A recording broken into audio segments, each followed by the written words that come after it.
present is a study of, or part of a study of absorption in solids of different pore sizes and shapes.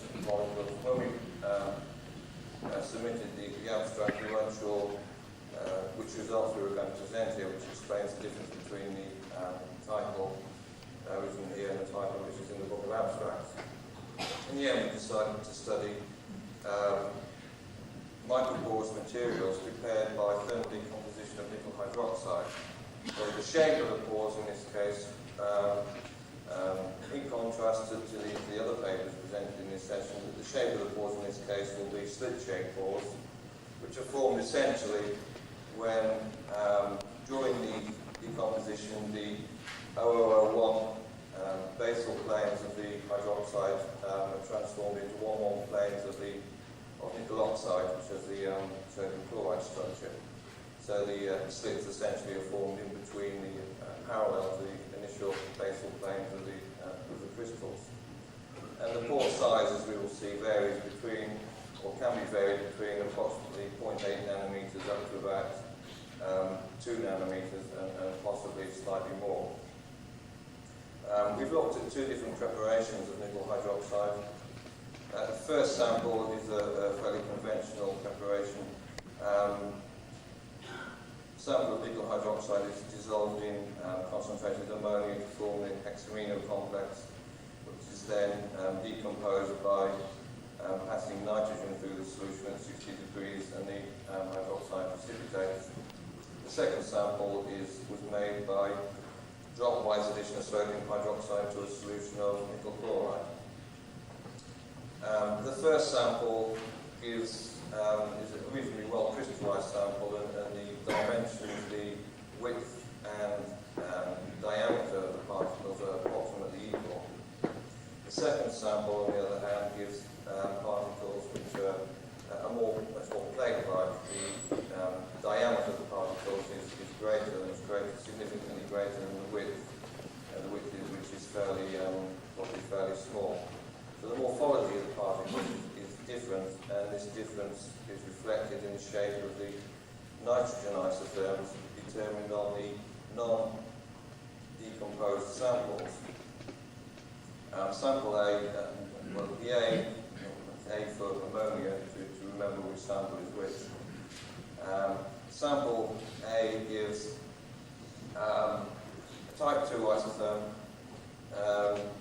and the corresponding the alpha S plots here are constructed using silica as reference material. The alpha S plot for sample A in the monolayer region is linear, passes through the origin, indicating this is non-microporous. There's a small deviation of the alpha S plots, which indicates a small amount of interparticle capillary condensation. The important point here is that the sample is non-microporous, which means that we can subsequently use this data, standard data, to construct alpha S plots for decomposed materials on sample A. Sample B is significantly different. The isotherm is significantly different, and it's clear from the isotherm and the alpha S plot that it's microporous, and that there's a fairly wide distribution of micropores. The low pressure region gives a positive intercept, indicating that there are primary micropores present. In the multilayer region, linearity only starts at pressures greater than 0.4 phenol, which indicates that there's also some small mesopores present in the sample, so there's a fairly wide distribution of pores. Presumably, the pores which exist in this sample are pores which exist between the lamella of the nickel hydroxide structure. We make a rough estimate of the mean pore width if we assume that this intercept gives a volume of primary micropores, so the difference between the total pore volume and the volume of the primary micropores gives the volume of secondary micropores and small mesopores. If we assume that the slope here is proportional to the area of the secondary micropores and the small mesopores, we can calculate a mean hydraulic width, which gives us a rough estimate of the mean pore width of the pores. The result we get for this sample is 1.7 nanometers, which is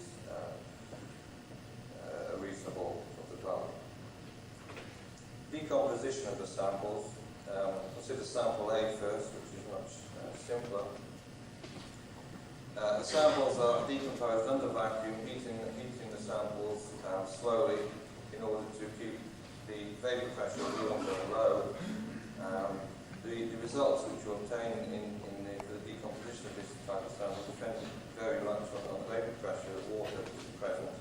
It's important to keep it low. The heating up the sample, initially the amount absorbed increases as we heat up the sample. The alpha-S plots show that the isotherm is just simply shifted upwards. The slope of the alpha-S plot here is constant and gives us an external surface area, which is the same as the original sample, which indicates that during the decomposition the morphology of the particles is maintained. And the alpha-S plots show extrapolating the low pressure part back to get a positive intercept. They don't go through the origin, so this shows that there are some primary micropores formed and also some secondary micropores.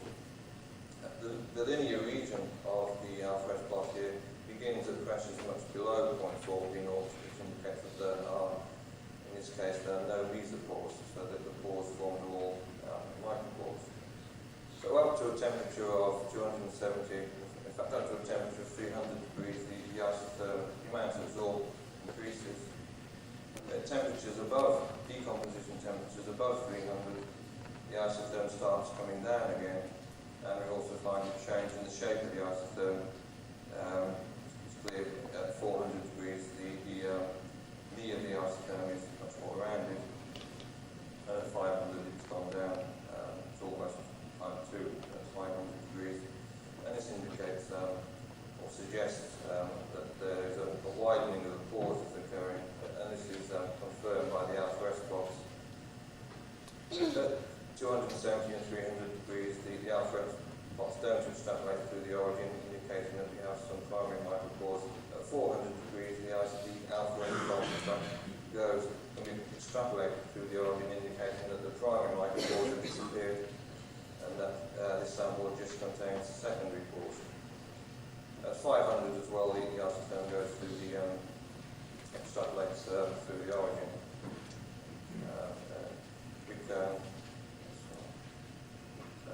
These is a qualitative interpretation of the isotherms. So numbers to put to the data.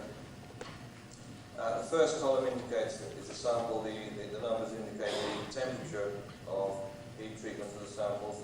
In the second column is the corresponding percent decomposition of the samples.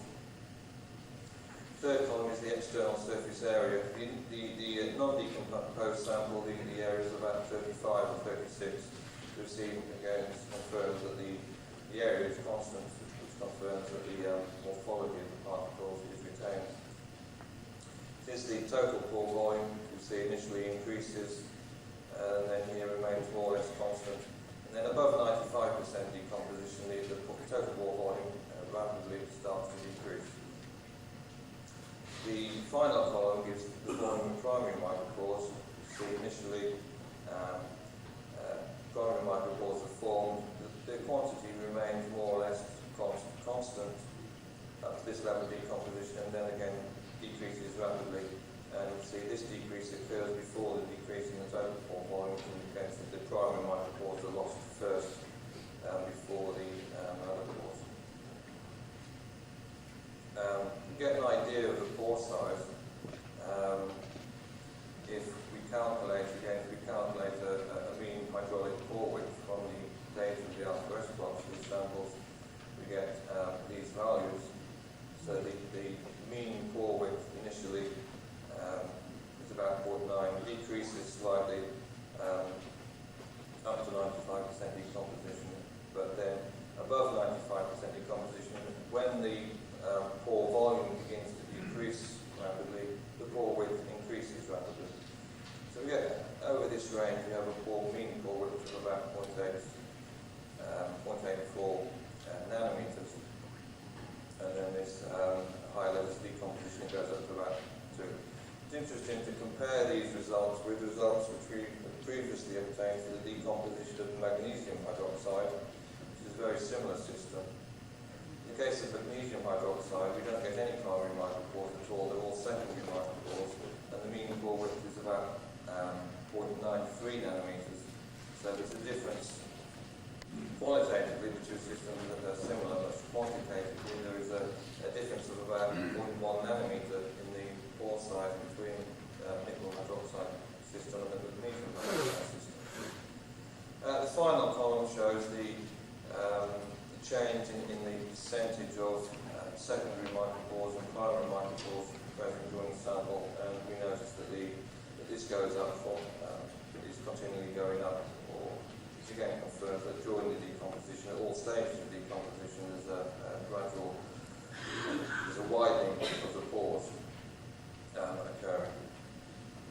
To get more information about the pores, if we look at other absorptives, I'm only going to present here results for absorption of neopentane. Neopentane is an interesting molecule to study because the size, experimentally, is very easy to study, to look at. And the size of neopentane is approximately twice the size of nitrogen. So before I show that, I'll show this other one here. Show in fact the pore size is nitrogen. The size of nitrogen is about 0.36 nanometers. But in principle, primary micropores go up to a pore size of 2 molecular diameters. So primary micropores for nitrogen. In principle, some pores which have a size between 0.36 nanometers and 0.72 nanometers, and anything pores bigger than that are secondary pores or mesopores. Neopentane, the molecular size is about 0.62 nanometers. So for neopentane, primary micropores are between 0.62 nanometers and 1.24, and anything bigger than that is secondary pores. So in the first place, if you have a sample which contains pores of size between 0.36 and 0.62 nanometers, the pore volume will be different for neopentane and nitrogen. Nitrogen, in that case, will give a higher pore volume than neopentane. And secondly, we notice that the overlap between the primary micropores of neopentane and the primary micropores of nitrogen is only a very small overlap. So if neopentane shows primary micropores, on the nitrogen isotopes, virtually all of these will show the secondary micropores. So by looking at the analysing the alpha spots, you can get an idea of the range of pore sizes which are present, and this in principle would extend to other molecules.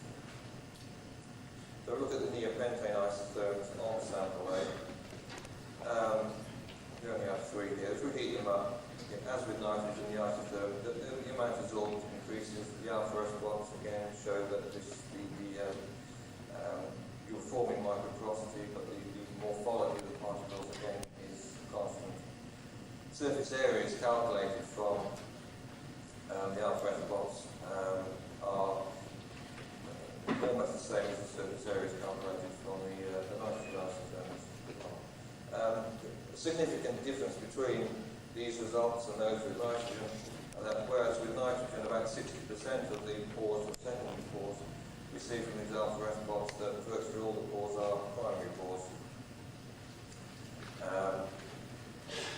In the table shows the comparison between samples of more or less the same. It's very difficult to match the levels of decomposition in different experiments, but it shows samples which are more or less comparable. This column shows the external areas, which, as I said, get the nitrogen and neopentane give the same results. This column shows the total pore volume here obtained with nitrogen and total pore volume obtained with neopentane. And we notice that in both cases the pore volume obtained with neopentane is less. This is less than that, and this is less than that.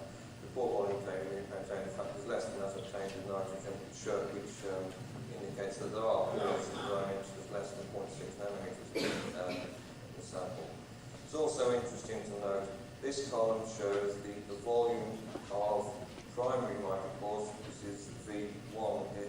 This shows the volume of primary micropores in sample A, primary, and this column shows the volume of the secondary pores found with nitrogen. And in fact, the values obtained are fairly similar, which in fact agrees with the diagram which I showed before, that the secondary primary micropores in the pentane show up as secondary micropores in the nitrogen isotope. I can't see the time, but how well I'm doing. I've got to the end. We already finished for the presentation, but the So I won't show any more results, just to briefly show finally the conclusion of the work. So the microstructure of nickel hydroxide depends on the method of preparation. Decomposing the sample, if you do it slowly, you can retain the particle morphology, and this leads to a microporous product. The pore volume, and more importantly, the pore size can be controlled by, depending on the level of decomposition of the sample. And in this case, it can be varied between about 0.84 nanometers and 2 nanometers. And nitrogen, showed that nitrogen neopentane are useful for characterizing the pore structure. And other molecules would also add more information. At the moment, we're studying absorption of benzene, and other molecules as well would be useful. I apologize for taking Thank you very much.